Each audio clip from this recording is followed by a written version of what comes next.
പാകിസ്ഥാനുമായുള്ള ബന്ധം ശക്തമാക്കുന്നതിന്റെ സൂചന നൽകി American president Donald Trump.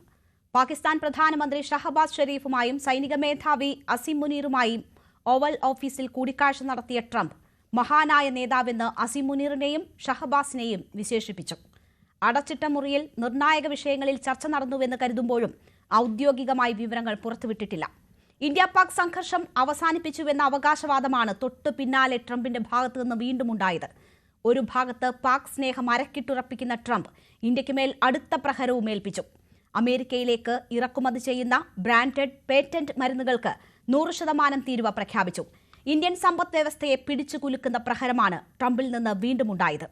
US Pak കൂടിക്കാഴ്ചയുടെ സാഹചര്യങ്ങൾ നിരീക്ഷിക്കുകയാണെന്ന് വിശദീകരിച്ച വിദേശകാര്യ മന്ത്രാലയം ഇന്ത്യ പാക് സംഘർഷം അവസാനിപ്പിക്കാൻ ബാഹ്യ ഇടപെടൽ ഉണ്ടായില്ലെന്നും ആവർത്തിച്ചു. ഈ വിഷയമാണ് നമ്മൾ പരിശോധിക്കുന്നത്. സ്പെഷ്യൽ ഡിബേറ്റിൽ ട്രംപിന്റെ പാക് സ്നേഹം ഇന്ത്യക്ക് ഭീഷണിയോ?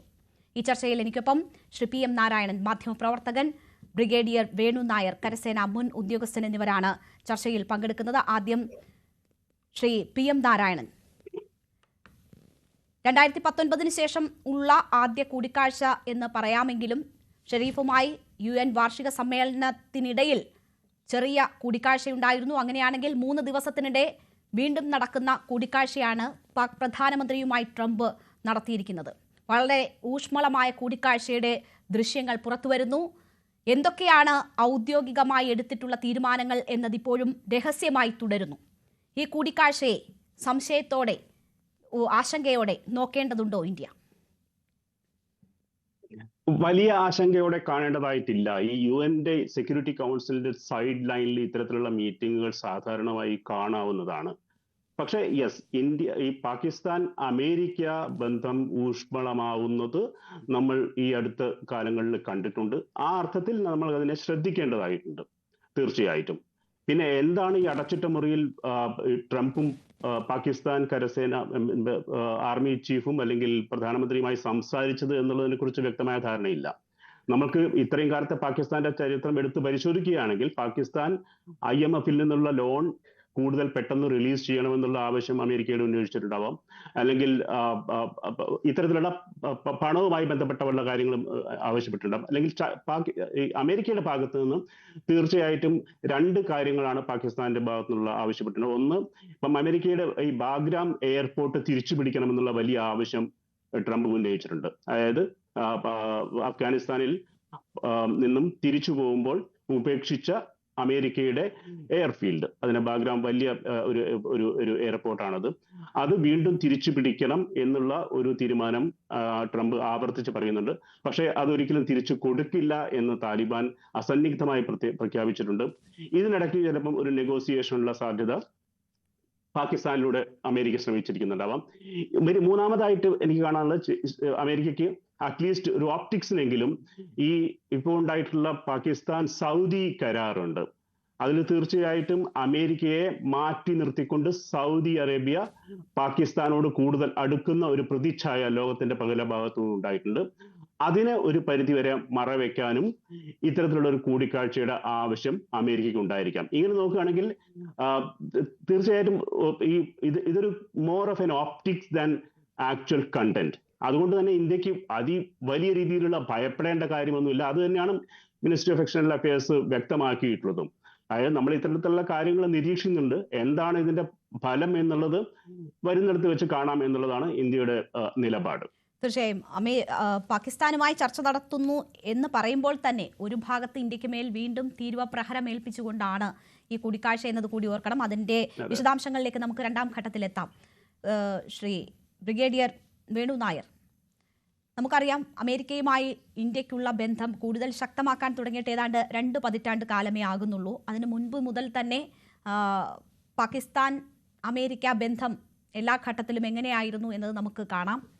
പക്ഷേ ഭീകരതയുടെ സ്പോൺസർമാർ എന്ന് പോലും പറഞ്ഞുകൊണ്ട് കുറ്റപ്പെടുത്തിയിരുന്ന ഇടത്താണ് ഇപ്പോൾ ഒരു ഊഷ്മളമായ സൗഹൃദത്തിൻ്റെ രംഗങ്ങൾ പുറത്തു വരുന്നത്. അവിടെ പാക് പ്രധാനമന്ത്രിക്ക് പുറമെ അസിം മുനീറിന്റെ സാന്നിധ്യം കൂടി നമ്മൾ കാണണം. 2ാം തവണയാണ് അസിം മുനീർ വൈറ്റ് ഹൗസിലെത്തി ട്രംപുമായി കൂടിക്കാഴ്ച നടത്തുന്നത്. ആ മണ്ണിൽ നിന്നുകൊണ്ടാണ് ഇന്ത്യക്കെതിരെ ആണവ ഭീഷണി അസിം മുനീർ ഉയർത്തിയത്. അതിനുശേഷവും ആ രീതിയിൽ സ്വീകരിക്കപ്പെടുന്നു എന്നത് ഒരു ഭീഷണിയായി അല്ലെങ്കിൽ ആശങ്കപ്പെടുത്തുന്ന കാര്യമായി നിലനിൽക്കുന്നുണ്ടോ? രേണുക ഉൾപ്പെടെ എല്ലാവർക്കും എൻ്റെ Jai Hind. Indo American or US Pakistan ഈ രണ്ട് ബന്ധങ്ങളെ പറ്റി സംസാരിക്കുമ്പോൾ ആദ്യമായിട്ട് ഇന്ത്യ US ബന്ധത്തിനെ പറ്റി നോക്കുമ്പോൾ ഇപ്പോൾ ട്രംപിന്റെ 2.0 ഈ ടൈമിൽ നോക്കുമ്പോൾ അദ്ദേഹത്തിന്റെ ഇനോഗ്രേഷൻ കഴിഞ്ഞ് ട്രംപ് ഇൻവൈറ്റ് ചെയ്യുന്ന ഏറ്റവും പ്രധാനപ്പെട്ട രാഷ്ട്രതലവന്മാരിൽ ഒരാളായിരുന്നു നമ്മുടെ പ്രൈം മിനിസ്റ്റർ മോദി. അപ്പോൾ അന്ന് ഈ ഓപ്റ്റിക്സ് എന്ന് ഇപ്പോൾ രേണുക പറഞ്ഞ പോലെ അന്നത്തെ ഓപ്റ്റിക്സ് നമ്മുടെ എല്ലാം ഓർമ്മയിൽ നിൽക്കുന്നത് ഒരു വിസിറ്റേഴ്സ് ബുക്കിലോ അങ്ങനെ നമ്മുടെ പ്രൈം മിനിസ്റ്റർ എഴുതാൻ പോകുമ്പോൾ അതിന്റെ ചെയർ എടുത്ത് പിടിച്ച് മാറ്റുന്നത്, അത് അഡ്ജസ്റ്റ് ചെയ്ത് കൊടുക്കുന്ന അത്രയും ഊഷ്മളമായ പേഴ്സണൽ ബന്ധം കാണിക്കാൻ മടിക്കാത്ത ഒരു നേതാവാണ് മിസ്റ്റർ ട്രംപ്. അവരുടെ തമ്മിലുള്ള പേഴ്സണൽ റിലേഷൻ ലോകത്തിൽ എല്ലായിടത്തും മാനിക്കപ്പെടുന്നതാണ്, അത് നമുക്കറിയാം. അപ്പൊ അന്ന് തന്നെ ഞാൻ ഓർക്കുന്നത് ഇപ്പൊ ഏതാണ്ട് 100 ബില്യൺ കൂടുതലാണെന്ന് തോന്നുന്നു നമ്മുടെ ട്രേഡ് നടക്കുന്നത്.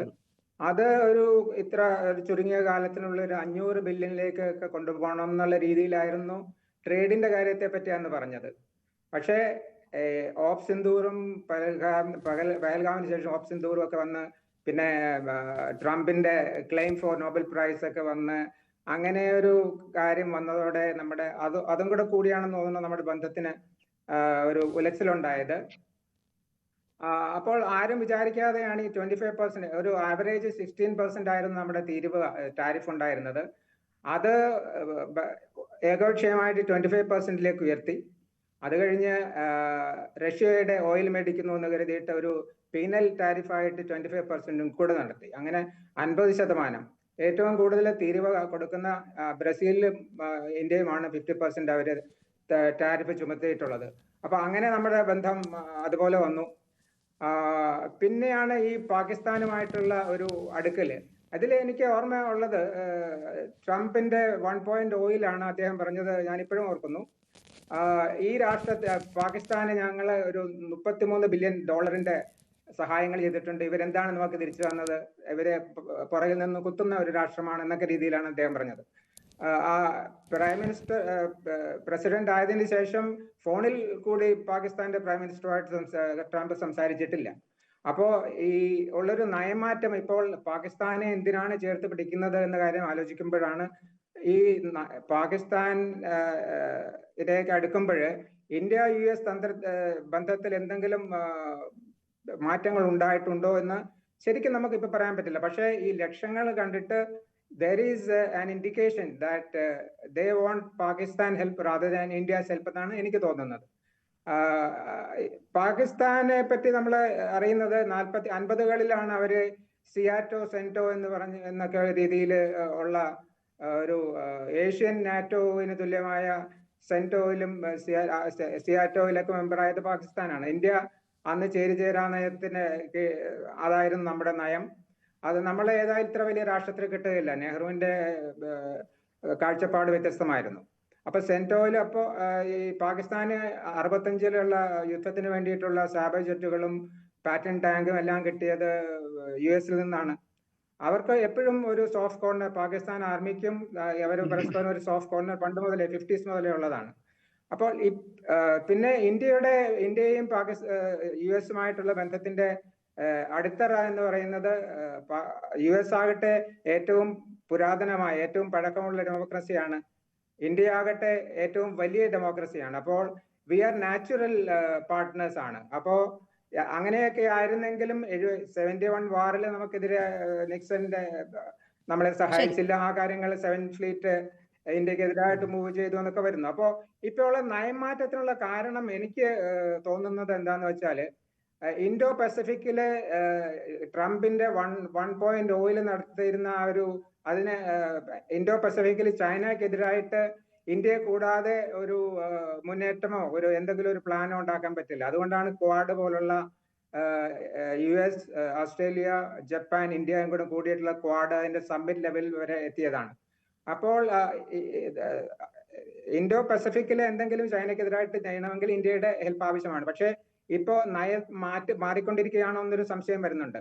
ഇപ്പോ ചൈനയോട് കൂടെ കുറച്ച് അടുക്കാൻ പ്രസിഡന്റ് തുടങ്ങിയിട്ടുണ്ട് എന്നാണ് ഞാൻ മനസ്സിലാക്കുന്നത്. ഒരു G2 ഗവൺമെന്റ് ഒരു ബന്ധത്തിന് വേണ്ടിയിട്ട് G2 എന്നാണ് അതിന് പറയുന്നത്. അതിന് അമേരിക്ക ശ്രമിക്കുന്നുണ്ടെന്നാണ് ഞാൻ മനസ്സിലാക്കുന്നത്. അപ്പൊ ആ രീതിയിലാണെങ്കിൽ ഇപ്പൊ പാകിസ്ഥാൻ US-ന്റെ ഇൻട്രസ്റ്റ് ഇൻഡോ പസഫിക്കിൽ നിന്ന് ഇപ്പോ സെൻട്രൽ ഏഷ്യയിലേക്ക് വരുന്നതായിട്ടാണ് നാം കാണുന്നത്. ഇപ്പോ എന്റെ മുമ്പിൽ നേരത്തെ പറഞ്ഞ ശരി, ഞാൻ താങ്കളിലേക്ക് രണ്ടാം ഘട്ടത്തിൽ തിരിച്ചെത്താം.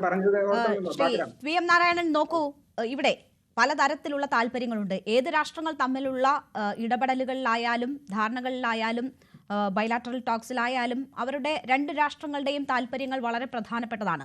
പാകിസ്ഥാനെ സംബന്ധിച്ച് ഇപ്പോൾ ഇന്ത്യയുമായി ഉരസി നിൽക്കുന്ന സാഹചര്യം, സാമ്പത്തിക പ്രതിസന്ധി അവർ നേരിടുന്നത്, അങ്ങനെ നിരവധിയായിട്ടുള്ള വിഷയങ്ങളുണ്ട്. അമേരിക്കയുമായി അടുത്തു പോകേണ്ടുന്ന സാഹചര്യം അവരെ സംബന്ധിച്ചുണ്ട്. 2019 ശേഷം നടക്കുന്ന ഒരു കൂടിക്കാഴ്ച എന്ന നിലയിൽ അവർക്ക് വളരെ പ്രധാനപ്പെട്ടതായിരുന്നു ട്രംപുമായുള്ള കൂടിക്കാഴ്ച.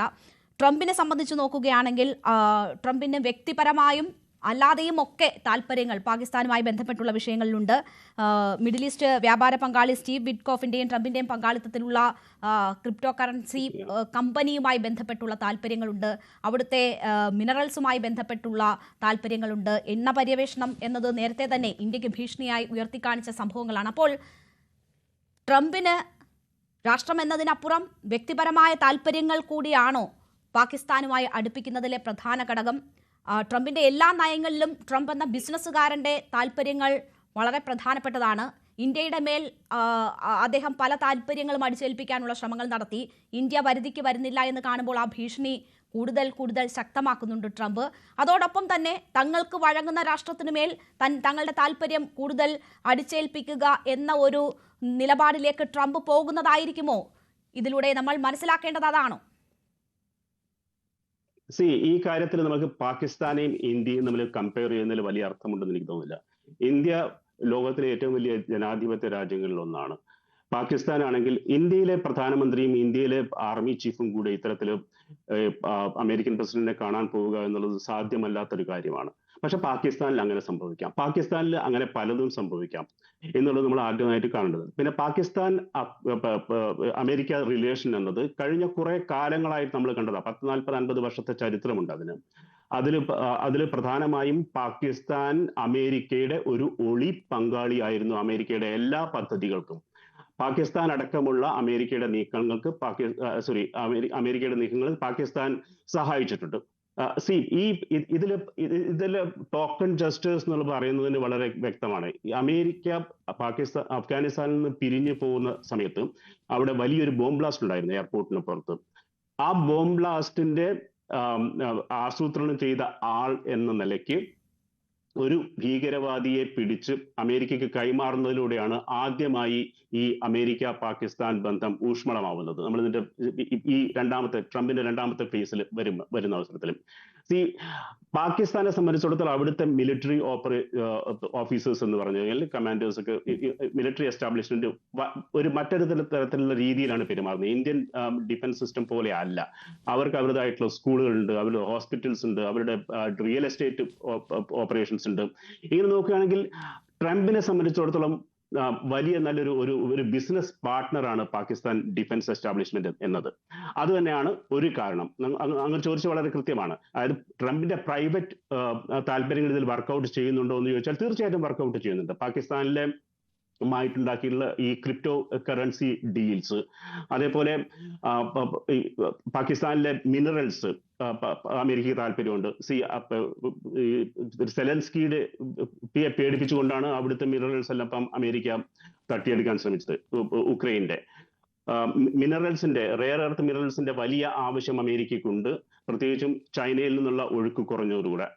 പാകിസ്ഥാനിൽ മാത്രമല്ല അഫ്ഗാനിസ്ഥാനിലെ മിനറൽസിലും അമേരിക്ക കാണുന്നുണ്ട്. ഇങ്ങനെ നോക്കുകയാണെങ്കിൽ ഈ മേഖലയിലെ റിസോഴ്സസിന്റെ മേലെ ഈ മേഖലയിലെ പൊളിറ്റിക്സിന്റെ മേലെ, ഈ മേഖലയിലെ മറ്റു കാര്യങ്ങളുടെ മേലെയെല്ലാം അമേരിക്കയ്ക്ക് വളരെ വ്യക്തമായിട്ടുള്ള താല്പര്യവും കണ്ണുമുണ്ട്. അതിന് ഏറ്റവും പറ്റുന്ന ഒരു പാർട്ട്ണർ എന്നത് പാകിസ്ഥാനാണ്. യാതൊരു സംശയവുമില്ലാത്ത കാര്യമാണ്. ഈ മേഖലയിൽ ഇറാനായിട്ടോ അല്ലെങ്കിൽ മറ്റേതൊരു രാജ്യമായിട്ടേക്കാളും കൂടുതൽ അമേരിക്കയ്ക്ക് സംവദിക്കാനും അവർ കൈകോർത്ത് പിടിക്കാനും പറ്റുന്ന ഒരു പാർട്ട്ണർ പാകിസ്ഥാനാണ്. ആ അർത്ഥത്തിൽ തീർച്ചയായിട്ടും അമേരിക്ക പാകിസ്ഥാൻ ബന്ധം ഈ അടുത്ത കാലത്ത് വളർന്നതായിട്ട് വളർന്നിട്ടുണ്ട്.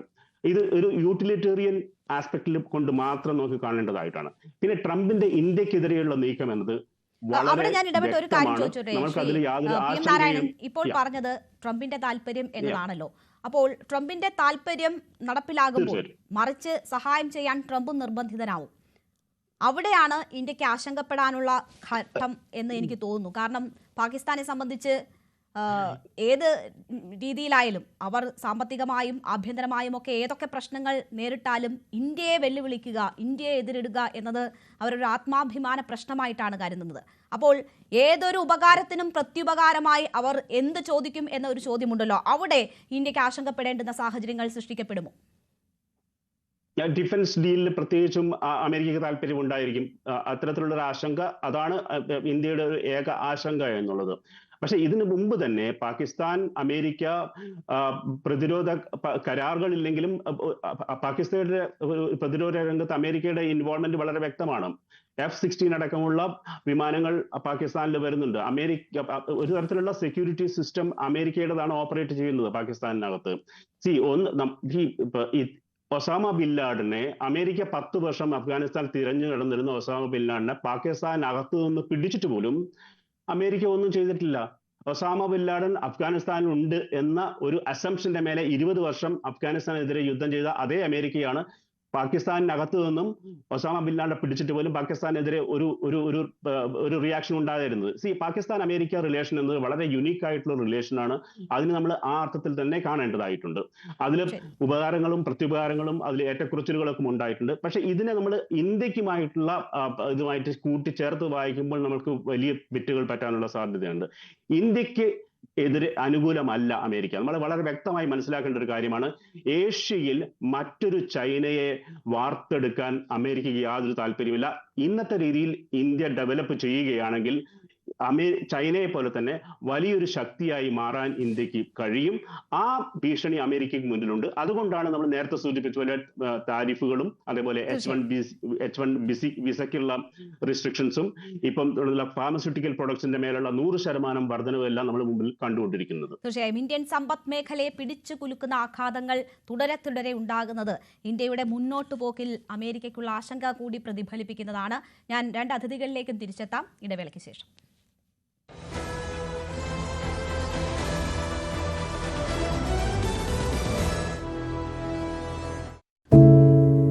ഒരു മാധ്യമ പ്രവർത്തക എന്ന നിലയ്ക്ക് ഇപ്പോൾ ഏറ്റവും കൂടുതൽ കൈകാര്യം ചെയ്യേണ്ടി വരുന്നത് ലഹരിയുമായി ബന്ധപ്പെട്ട വാർത്തകളാണ്. കൊച്ചുകുട്ടികൾ മുതൽ യുവാക്കൾ വരെ എല്ലാവരും ഉൾപ്പെട്ടിരിക്കുന്ന ലഹരിയുടെ ഒരു വല. എന്താണ് നമ്മുടെ യുവതലമുറയ്ക്ക് സംഭവിക്കുന്നത് എന്നൊക്കെ എല്ലാവരും ചോദിച്ചു കാണും. പക്ഷേ അവരുടെ പ്രശ്നങ്ങളെ, അത് കുട്ടികൾ മുതൽ യുവാക്കൾ വരെ, അവരുടെ പ്രശ്നങ്ങളെ കേൾക്കുന്നതിന്, മനസ്സിലാക്കുന്നതിന്, ഒരു പരിഹാരം പറയുന്നതിന് മുതിർന്നവരായ നമുക്ക് എത്രമാത്രം കഴിയുന്നുണ്ട്? അവരിൽ ഉണ്ടാകുന്ന ചെറിയ മാറ്റങ്ങൾ നമ്മൾ തിരിച്ചറിയാറുണ്ട്. അവരുടെ ചുറ്റുമുള്ളത് ഒരു മായാലോകമാണ്. സോഷ്യൽ മീഡിയയുടെ, വീഡിയോ ഗെയിമുകളുടെ, സിനിമയുടെ, വാർത്തയുടെ വലിയ വിവരശേഖരത്തിന്റെ ലോകം. ആ ലോകത്തിനകത്ത് കുരുങ്ങിപ്പോകുന്ന കുട്ടികളെ തിരിച്ച് യഥാർത്ഥ ജീവിതത്തിലേക്ക്, മണ്ണിന്റെ മണമുള്ള ജീവിതത്തിലേക്ക് തിരിച്ചു കൊണ്ടുവരാൻ നമുക്കും കഴിയേണ്ടതല്ലേ? അവരെ കേൾക്കാൻ, അവരിൽ ഉണ്ടാകുന്ന മാറ്റങ്ങൾ തിരിച്ചറിയാൻ, അവരുടെ പ്രശ്നങ്ങൾക്ക് പരിഹാരം കാണാൻ നമുക്ക് മാത്രമേ കഴിയൂ. ചേർത്ത് പിടിക്കാം നമ്മുടെ കുട്ടികളെ. ലഹരിയുടെ വലയിൽ കുരുങ്ങാതെ അവരെ കാത്തുരക്ഷിക്കാം.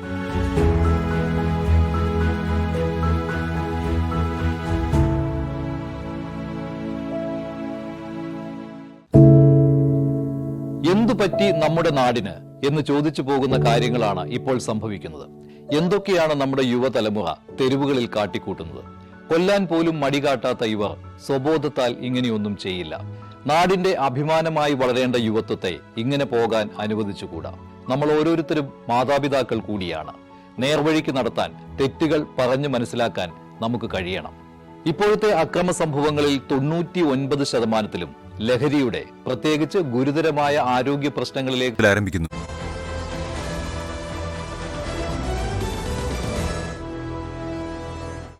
വീണ്ടും ചർച്ചയിലേക്ക്. ബ്രിഗേഡിയർ വേണു നായർ, നോക്കൂ, പല സന്നിഗ്ധ ഘട്ടങ്ങളിലും അമേരിക്കയിൽ നിന്നുള്ള സഹായം പാകിസ്ഥാൻ ലഭിച്ചിട്ടുണ്ടാകാം. പക്ഷേ ഇപ്പോൾ നോക്കൂ, സൗദിയുമായി ഒരു പ്രതിരോധ കരാർ പാകിസ്ഥാൻ ഏർപ്പെട്ടിട്ടുണ്ട്. അത് ഒരു രാഷ്ട്രത്തിന് നേരെയുള്ള ആക്രമണം ഇരു രാഷ്ട്രങ്ങൾക്കും നേരെയുള്ള ആക്രമണമായി കണക്കാക്കും എന്ന പ്രധാനപ്പെട്ട ഒരു നിബന്ധന കൂടി ഉൾപ്പെടുന്നതാണ്. അതിന് പിന്നാലെ ഏതെങ്കിലും തരത്തിലുള്ള ഒരു പ്രതിരോധ കരാറിൽ അമേരിക്കയുമായി കൂടി പാകിസ്ഥാൻ ഏർപ്പെടുന്നു എന്ന് വന്നാൽ ഇന്ത്യയെ സംബന്ധിച്ച് കൂടുതൽ കരുതിയിരിക്കേണ്ടുന്ന ഒരു സാഹചര്യം അത് സൃഷ്ടിക്കുമോ? രേണുക, ഈ സൗദി അറേബ്യയും പാകിസ്ഥാനുമായിട്ട് ഇപ്പോൾ അവര് ഡിഫൻസ് ഡീല് നടത്തിയിരിക്കുന്നത് നമ്മൾ നോക്കിക്കാണേണ്ട ഒരു വിഷയമാണ്. അതിനെപ്പറ്റി ആലോചിച്ചാൽ ഈ ഇസ്ലാമിക് വെസ്റ്റ് ഏഷ്യയിൽ ഉള്ള പ്രോബ്ലം നോക്കി കഴിഞ്ഞ ഇസ്രായേല് ദോഹ ആക്രമിച്ചത് നമ്മൾ മനസ്സിലാക്കി. അവിടെ US-ലെ ദോഹയിലെ ഖത്തറിന്റെ ക്യാപിറ്റലാണ്. ആ ക്യാപിറ്റലിന്റെ ദോഹയുടെ അടുത്ത് തന്നെയാണ് ഏറ്റവും വലിയ അമേരിക്കയുടെ മിലിറ്ററി സ്റ്റേഷൻ ഉള്ളത്. അപ്പോ അതിന്റെ റെസ്പോൺസിബിലിറ്റി ഒഫീഷ്യലായിട്ടില്ലെങ്കിലും ഇത്ര വലിയ ഒരു സൈനിക താവളം സൂക്ഷിക്കുന്ന അമേരിക്ക ഖത്തറിന്റെ സുരക്ഷയെ കൂടി നോക്കേണ്ടതായിരുന്നു. പക്ഷേ ട്രംപ് പറയുന്നത് ഇസ്രായേലിന്റെ മിസൈൽ ദോഹയിലെ ഹമാസിന്റെ ഗസ്റ്റ് റൂമിൽ പതയ്ക്കുന്ന സമയത്താണ് അദ്ദേഹത്തെ പറഞ്ഞത് എന്നുള്ളതാണ്. അത് ഞാൻ വിശ്വസിക്കുന്നില്ല. അതൊരു സൈലന്റ് പെർമിഷൻ USA ഇസ്രായേലിന് കൊടുത്തിരിക്കാം. ഇല്ലെങ്കിൽ ഏത് ഘട്ടത്തിലും ഏത് രീതിയിലും എവിടെ പോയാലും തങ്ങൾക്കെതിരായിട്ട് നിൽക്കുന്ന എല്ലാ ശക്തികളെയും നശിപ്പിക്കും എന്നുള്ള രീതിയിലാണ് ഇസ്രായേലിന്റെ നയം ഉണ്ടായിരിക്കുന്നത്. അപ്പോൾ അവരോട് US-നെ ലാസ്റ്റ് മിനിറ്റിൽ പറഞ്ഞിരിക്കാനും സാധ്യതയുണ്ട്. അപ്പോ ഇങ്ങനെ US-ന്റെ ഒരു പ്രൊട്ടക്ഷൻ വലയത്തിൽ നിന്നിട്ട് പോലും ഇസ്രായേൽ ആക്രമിക്കുന്നു, ദോഹയെ ആക്രമിച്ചു. അപ്പോഴാണ് സൗദി അറേബ്യക്കും പേടി വരുന്നത്. ഇപ്പോ അവര് ഉള്ള നല്ല ബന്ധത്തിൽ ആയിരുന്നില്ല. അങ്ങനെ അടുത്ത് വന്നപ്പോഴായിരുന്നു October 7 ഉണ്ടാവുന്നത്. അപ്പോൾ അതുകൊണ്ട് ഒരു ഷുവർട്ടി കിട്ടാൻ വേണ്ടിയിട്ടാണ് സൗദി ആരുടെ കയ്യിൽ ന്യൂക്ലിയർ ഡിറ്ററൻസ് ഉണ്ടോ അവരെ ആരും തൊടില്ല. ഇപ്പൊ നമ്മള് നോർത്ത് കൊറിയ ആണെങ്കിൽ ആരും തൊടില്ല, മനസ്സിലായല്ലോ. അപ്പൊ അതുപോലെ ഒരു ന്യൂക്ലിയർ അംബ്രലാക്ക് വേണ്ടിയിട്ടായിരിക്കണം പാകിസ്ഥാനുമായിട്ടുള്ള ന്യൂക്ലിയർ ഡീൽ ഉണ്ടായിരിക്കുന്നത്. അവര് അത്യാവശ്യം വന്നാൽ ഞങ്ങൾ അത് ചോദിക്കും, ഞങ്ങൾക്ക് അത് കിട്ടും എന്നുള്ളൊരു വിശ്വാസമാണ് പറഞ്ഞിരിക്കുന്നത്. ഇത് actually should be an indication for Iran and Israel എന്നാണ് ചിലർ പറയുന്നത്. അതിനോട് ഞാനും യോജിക്കുന്നു. തീർച്ചയായും അതാണ് അതിന്റെ സാഹചര്യം. ഞാൻ താങ്കളിലേക്ക്, നമുക്ക് അരമണിക്കൂർ ചർച്ച ആയതുകൊണ്ട് തന്നെ സമയം കുറവായതുകൊണ്ടാണ് ഞാൻ ഇടപെടുന്നത്. ശ്രീ PM നാരായണൻ, നോക്കൂ, ഇവിടെ ഇപ്പോൾ ഫാർമസിയെ ഒഴിവാക്കിയാണ് കഴിഞ്ഞ തവണ തീരുവ പ്രഖ്യാപിച്ചത്. അപ്പോൾ അത് അമേരിക്കയെ കൂടി ബാധിക്കുന്ന വിഷയമായതിനാലാണ് ട്രംപ് അവിടെ കൈവെക്കാത്തത് എന്നതാണ് കരുതിയത്. പക്ഷേ അങ്ങനെയല്ല കാര്യങ്ങൾ. അതിന് പോലും ട്രംപ് തയ്യാറെടുത്തിരിക്കുന്നു. ഇന്ത്യയെ സംബന്ധിച്ച് വലിയ പ്രത്യാഘാതം ഉണ്ടാക്കുന്നതാണ്. ഏതാണ്ട് 31% കയറ്റുമതിയും അമേരിക്കയിലേക്ക് നടത്തുന്നതാണ്. ഇത് കുറവാണ് 100% എന്നത്, അത് 200 വരെ ആക്കാമെന്നൊരു ഭീഷണി കൂടി ട്രംപ് മുഴക്കുന്നുണ്ട്. അപ്പോൾ ഇനിയും ട്രംപിന്റെ ഭാഗത്തു നിന്ന് ഭീഷണികൾ ഉണ്ടാകും എന്ന് വേണമോ മനസ്സിലാക്കാൻ? സാമ്പത്തികമായും അല്ലാതെയും ഒക്കെയുള്ള വ്യാപാര കരാറിന് ഇപ്പോഴുണ്ടായിട്ടുള്ള ഈ തീരുവ വർധനവ് നവംബറിലൂടെ അന്തിമ കരാറാകും എന്ന് കരുതിയ വ്യാപാര കരാറിന് തിരിച്ചടിയാണോ? ഈ പ്രശ്നങ്ങൾ പരിഹരിക്കാൻ, അമേരിക്കയുമായിട്ടുള്ള ഈ പ്രശ്നങ്ങൾ പരിഹരിക്കാനുള്ള സാധ്യത മങ്ങുകയാണ്? ഞാൻ നേരത്തെ സൂചിപ്പിച്ച പോലെ അമേരിക്കയുടെ ഭാഗത്തു നിന്നും ഇന്ത്യക്കെതിരെയുള്ള ശക്തമായ നീക്കങ്ങൾ ഇനിയും വരാനിരിക്കുന്നതേയുള്ളൂ. അത് ഉണ്ടാവും എന്നുള്ളത് ഉറപ്പാണ്. അതിനുള്ള ഒരു പ്രധാന കാരണം ഞാൻ നേരത്തെ സൂചിപ്പിച്ചതാണ്. അതായത് ഏഷ്യയിൽ ചൈനയെ പോലെ മറ്റൊരു ശക്തി കൂടെ വളർന്നു വരുന്നത് അമേരിക്കയെ സംബന്ധിച്ചിടത്തോളം ഇപ്പോൾ ആലോചിക്കാൻ പോലും പറ്റാത്തൊരു കാര്യമാണ്. പിന്നെ ഈ ഫാർമസ്യൂട്ടിക്കൽ പ്രൊഡക്റ്റിന്റെ കാര്യത്തിൽ എനിക്ക് ഒരു ചേർത്ത് പറയാനുള്ള പ്രധാന കാര്യം, ഫാർമസ്യൂട്ടിക്കൽ പ്രൊഡക്റ്റിന്റെ മേലെ ഈ 100% നികുതി ഏർപ്പെടുത്തി എന്നത് ബ്രാൻഡഡ് മെഡിസിൻസിന്റെ മേലെയാണ്, ജനറിക് മെഡിസിന്റെ അല്ല. അത് പ്രത്യേകം നമ്മൾ അറിയേണ്ടതായിട്ടുണ്ട്. കാരണം ഇന്ത്യ അമേരിക്കയിലേക്ക് കയറ്റി അയക്കുന്ന ഫാർമസ്യൂട്ടിക്കൽ പ്രോഡക്ട്സിനകത്ത് 95% ജനറിക് മെഡിസിൻ ആണ്. ജനറിക് മെഡിസിൻ ഇപ്പോഴും ഈ പഴയ നികുതി തന്നെ തുടരുന്നുണ്ട്. ഈ ബ്രാൻഡഡ് മെഡിസിൻ ആണ്, ഇന്ത്യൻ കമ്പനികൾ ഉണ്ടാക്കുന്ന മെഡിസിൻ ആണ് ഈ ഇരട്ടി നികുതി ഏർപ്പെടുത്തിയിരിക്കുന്നത്. പക്ഷേ അത് മാറിക്കൂടായില്ല. ട്രംപിനെ സംബന്ധിച്ചിടത്തോളം എപ്പോൾ വേണമെങ്കിലും പോസ്റ്റുകൾ മാറ്റാവുന്ന കഴിവുള്ള ഒരു നേതാവാണ് അദ്ദേഹം. അതുകൊണ്ട് അതും മാറാനുള്ള സാധ്യതയുണ്ട്. ഞാൻ നേരത്തെ സൂചിപ്പിച്ച പോലെ ഈ ട്രംപ് ഇന്ത്യക്ക് എതിരെ ശക്തമായ നടപടികളുമായി ഇനിയും മുന്നോട്ട് പോകും എന്നുള്ളത് തന്നെയാണ് എനിക്ക് തോന്നുന്നത്. മേ ബി അടുത്ത ഇലക്ഷൻ വരെയെങ്കിലും, ഒരു മിഡ് ടേം ഇലക്ഷൻ വരാനിരിക്കുന്നുണ്ട്. അപ്പം എങ്ങനെയാണ് അമേരിക്കൻ ജനത ഇതിനോട് പ്രതികരിക്കുക എന്നുള്ളതെന്ന് വെച്ചാൽ ചിലപ്പോൾ മാറ്റങ്ങൾ ഉണ്ടായിരിക്കാം. അല്ലെങ്കിൽ ഇതേ രീതിയിൽ കടുത്ത നിലപാടുമായി ട്രംപ് മുന്നോട്ട് പോകും. അത് ഒരു തരത്തിൽ ഇന്ത്യക്ക് ഗുണം ചെയ്യുന്നുണ്ട്. കാരണം അമേരിക്കയുമായിട്ടുള്ള ബന്ധത്തെ എങ്ങനെ ഡിഫൈൻ ചെയ്യണമെന്നുള്ള ഒരു പരിഭ്രാന്തി അല്ലെങ്കിൽ ഒരു അറിവില്ലായ്മ ഇന്ത്യയുടെ ഭാഗത്തു നിന്നുണ്ടായിരുന്നു. ഇപ്പൊ കാര്യങ്ങൾ വളരെ വ്യക്തമാണ്. ആരൊക്കെ എത്ര വരെ പോകുന്നുള്ളത് വ്യക്തമാണ്. അതുകൊണ്ടാണ് നമ്മൾ പെട്ടെന്ന് ചൈനയുമായിട്ടുള്ള ബന്ധത്തിൽ വന്ന മാറ്റങ്ങൾ, റഷ്യയുമായിട്ടുള്ള ബന്ധത്തിൽ വരുന്ന മാറ്റങ്ങൾ, പുടിൻ ഈ വർഷം അവസാനം ഇന്ത്യയിലേക്ക് വരുന്നുണ്ട്, യൂറോപ്യൻ യൂണിയനുമായിട്ടുള്ള ഫ്രീ ട്രേഡ് അഗ്രിമെന്റ്, ഇത്തരത്തിലുള്ള കാര്യങ്ങളെല്ലാം ഇന്ത്യയെ സംബന്ധിച്ചിടത്തോളം ഫാസ്റ്റൻ ചെയ്യാൻ വേണ്ടിയിട്ടുള്ള ഈ സാഹചര്യം ഉപയോഗമാവുന്നുണ്ട് എന്നുള്ളതാണ് എനിക്ക് ഇതിനോട് ചേർത്ത് പറയാനുള്ളത്. എന്തായാലും നമുക്ക് കാത്തിരിക്കാം. അമേരിക്കയെ ഇപ്പോഴുണ്ടായിട്ടുള്ള നീക്കങ്ങളെ സസൂക്ഷ്മം നിരീക്ഷിക്കുകയാണ് എന്നതാണ് വിദേശകാര്യ മന്ത്രാലയം പറഞ്ഞത്. കാത്തിരിക്കാം എങ്ങനെ കാര്യങ്ങൾ മാറി മറിയുന്നു എന്നറിയാൻ. വളരെ നന്ദി ചർച്ചയിൽ പങ്കെടുത്ത രണ്ട് അതിഥികൾക്കും. സ്പെഷ്യൽ ഡിബേറ്റ് പൂർണ്ണമാകുന്നു. നമസ്കാരം.